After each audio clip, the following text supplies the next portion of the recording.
1 फरवरी 2021 को दिल्ली के इंदिरापुरी में रहने वाले देवेंद्र मोहन शर्मा की छोटी बेटी प्रियंका शर्मा के अचानक पेट में दर्द शुरू हो जाता है और उसे वॉमिट भी होती है।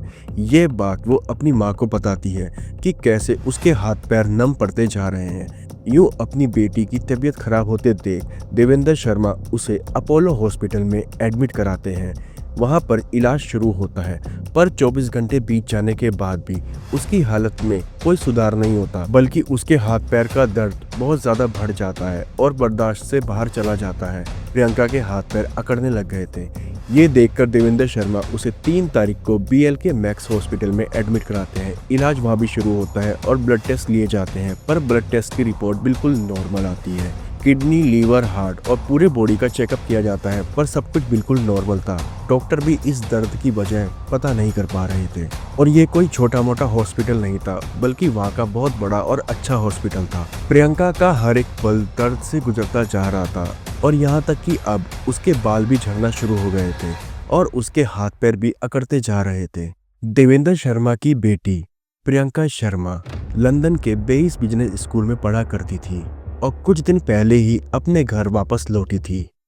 हर कोई हैरान और परेशान था कि उनकी बेटी, जो लंदन से कुछ ही दिन पहले ठीक ठाक लौटी थी, उसकी हालत इंडिया आकर इतनी ज़्यादा बुरी हो गई थी और दिन पर दिन उसकी हालत बद से बदतर होती जा रही थी। डॉक्टर भी बीमारी के पीछे का कारण नहीं खोज पाए और जब बीमारी का ही नहीं पता चलता है तो इलाज एक गैस वर्क पर चलने लगता है और जिंदगी दांव पर लग जाती है।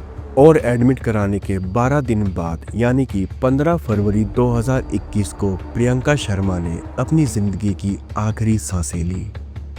अब सोचिए, जो शख्स अपनी आंखों के सामने बिल्कुल सही सलामत हो और कुछ दिन पहले तक बिल्कुल ठीक ठाक रह रहा हो, वो अपने सामने ही इतनी बुरी हालत में आने के बाद दम तोड़ दे, तो उस समय वो फैमिली किस दर्द से गुजरी होगी। प्रियंका को गुजरे हुए अब 1 हफ्ता हो चुका था। 13वीं से कुछ दिन पहले मानो 21 या 22 फरवरी को देवेंद्र शर्मा की पत्नी अनीता शर्मा के हाथों, पैरों और पेट में दर्द होना शुरू हो गया, जिस तरह से प्रियंका को दर्द होना शुरू हुआ था।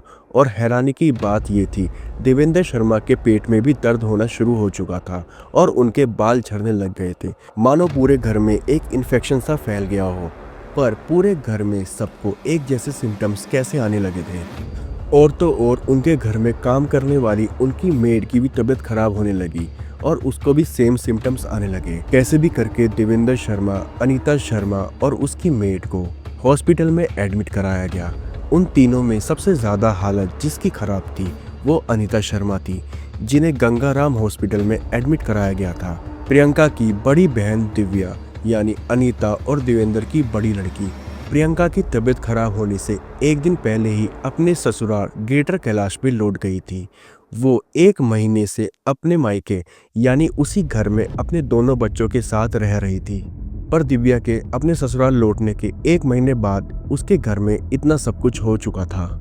जैसे प्रियंका के केस में BLK मैक्स हॉस्पिटल में बीमारी का कोई भी कारण नहीं पता चला था, वैसे ही अनीता और देवेंद्र के केस में गंगाराम हॉस्पिटल के डॉक्टर भी कंफ्यूज थे।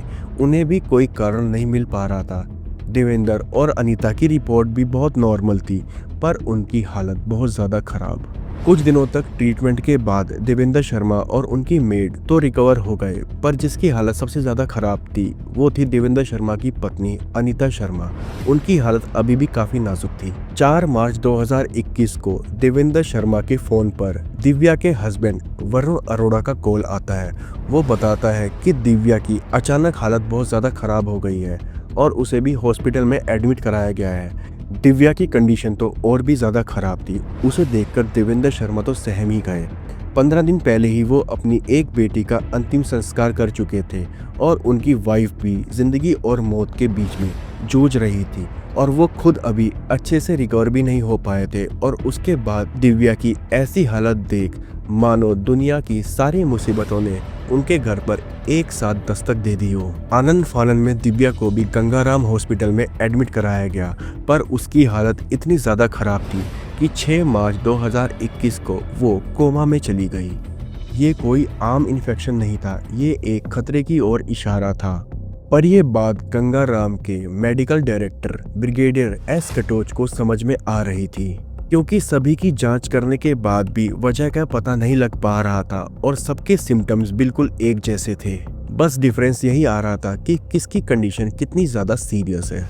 इसलिए 14 मार्च 2021 को ब्रिगेडियर कटोच ने इन सभी का हैवी मेटल टेस्ट करवाया और जब रिजल्ट सामने आया तब एक ऐसी साजिश से पर्दा उठा जिसके बाद ये केस इंडिया का सबसे सनसनी केस बन गया। थैलियम सल्फेट एक टेस्टलेस और कलरलेस जहर है।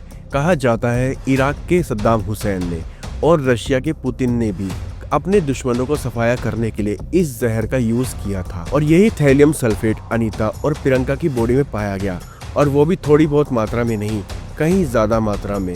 और इसी वजह से टेस्ट के एक हफ्ते बाद 21 मार्च 2024 को अनीता शर्मा ने भी अपनी जिंदगी की आखिरी सांसें ली।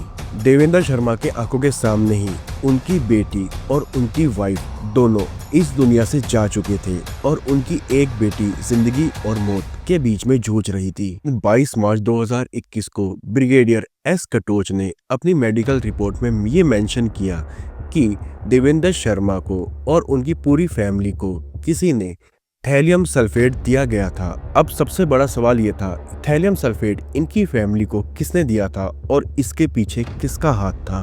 पास्ट के केसेस को देखकर सबसे ज्यादा शक घर के नौकरों पर किया जाता है, पर यह केस उन सब केसों से अलग था क्योंकि इसमें घर की मेड को भी सेम सिम्टम्स के साथ हॉस्पिटलाइज किया गया था।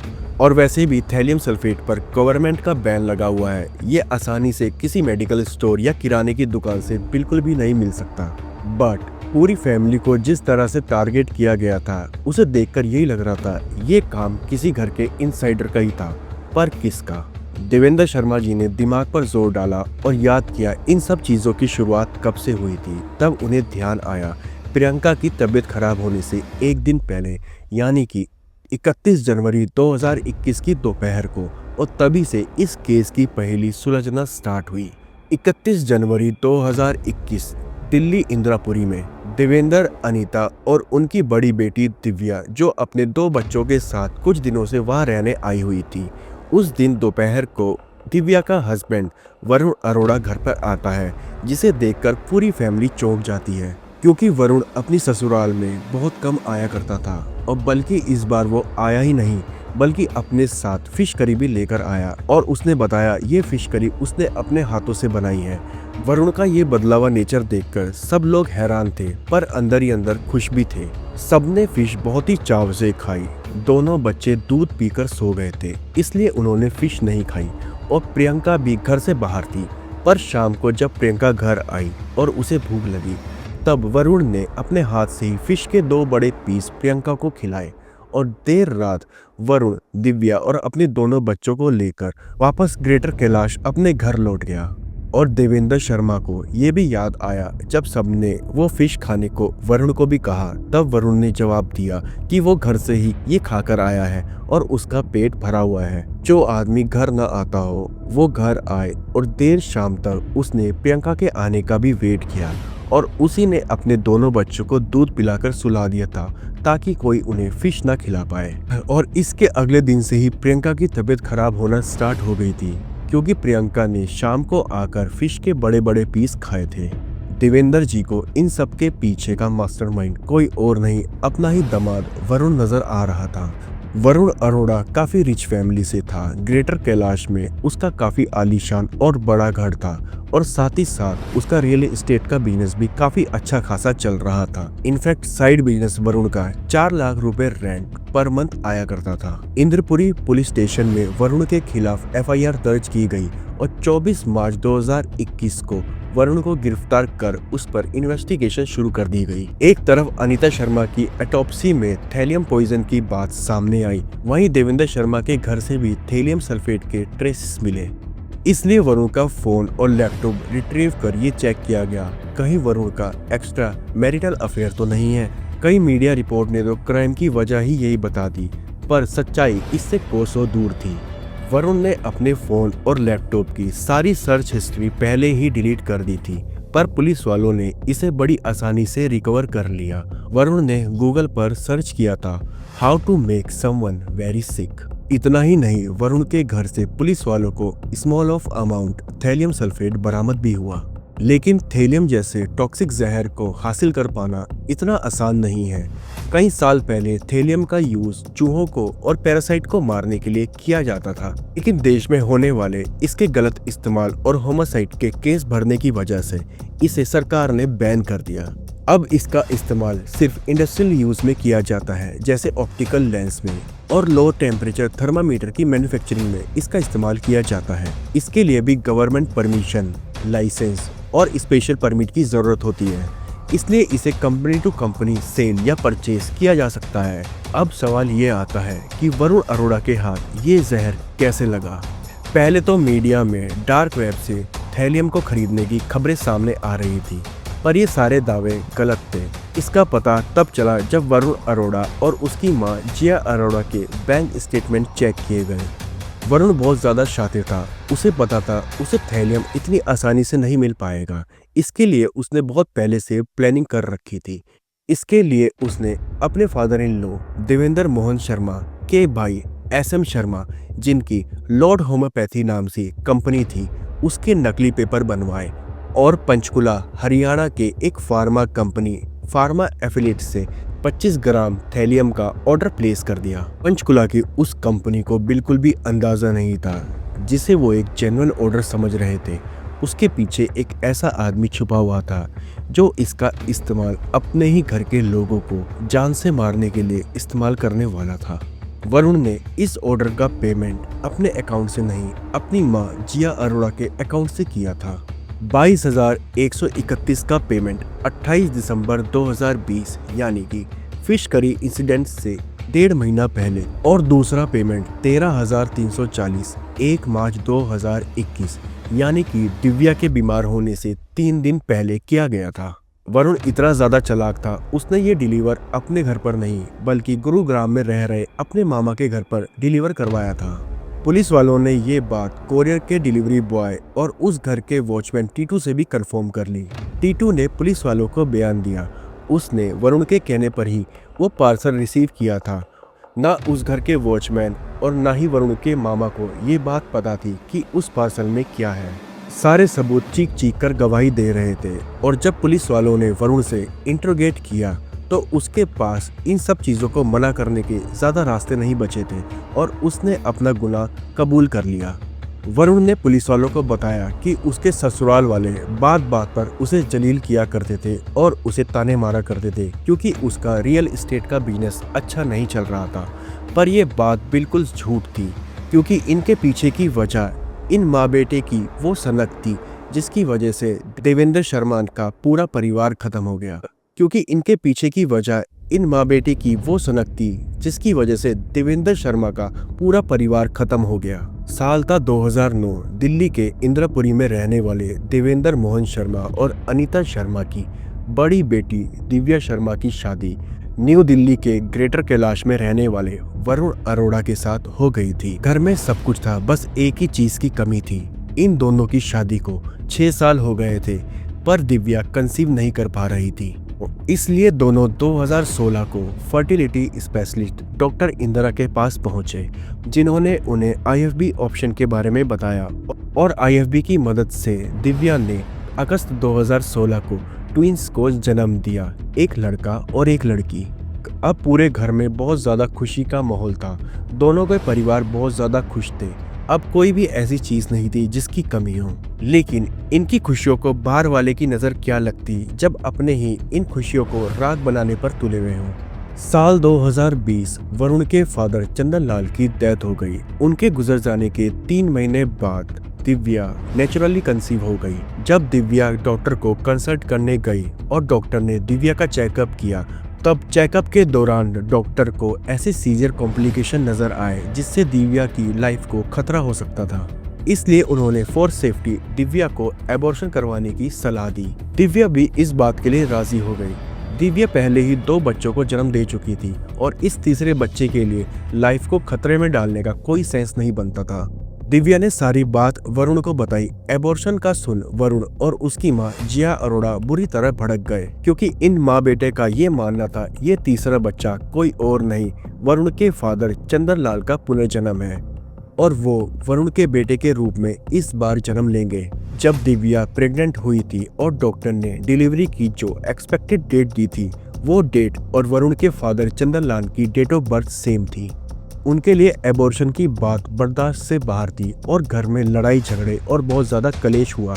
यहाँ तक कि वरुण ने दिव्या के ऊपर कई बार हाथ भी उठाया था और वरुण की माँ भी दिव्या से अच्छा व्यवहार नहीं कर रही थी। दिव्या अचानक बदले हुए दोनों के व्यवहार से बहुत ज्यादा सहम गई थी, इसलिए उसने सारी बात अपने पेरेंट्स को बताई और अपने पेरेंट्स की मदद से एक दिन वरुण से चोरी छुपे उसने एबॉर्शन करवा लिया। और ये बात जब वरुण को पता चली तो वो बुरी तरह भड़क गया और जब उसे इस बारे में पता चला कि इसमें उसकी मदद दिव्या के पेरेंट्स ने करी है, तब वो दिव्या को धमकी देने लगा कि मैं उसे और उसके पूरे परिवार को मिटा दूंगा।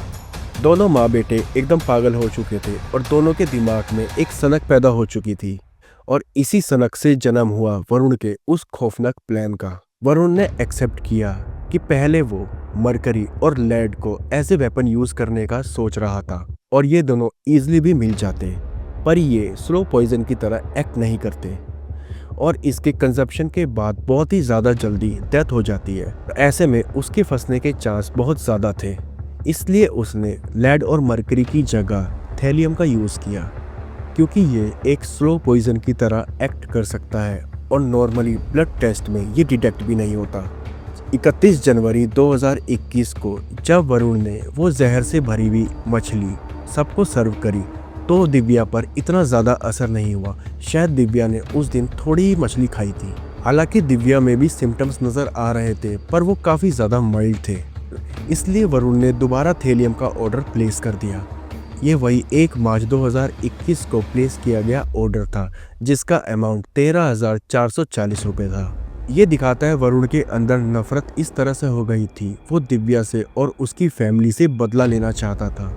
वरुण के काले इरादों पर जीत की मोहर 9 अप्रैल 2021 को लग गई। कई दिनों तक वेंटिलेटर पर एक एक सांस के लिए लड़ते हुए दिव्या अपनी जिंदगी की जंग हार गई।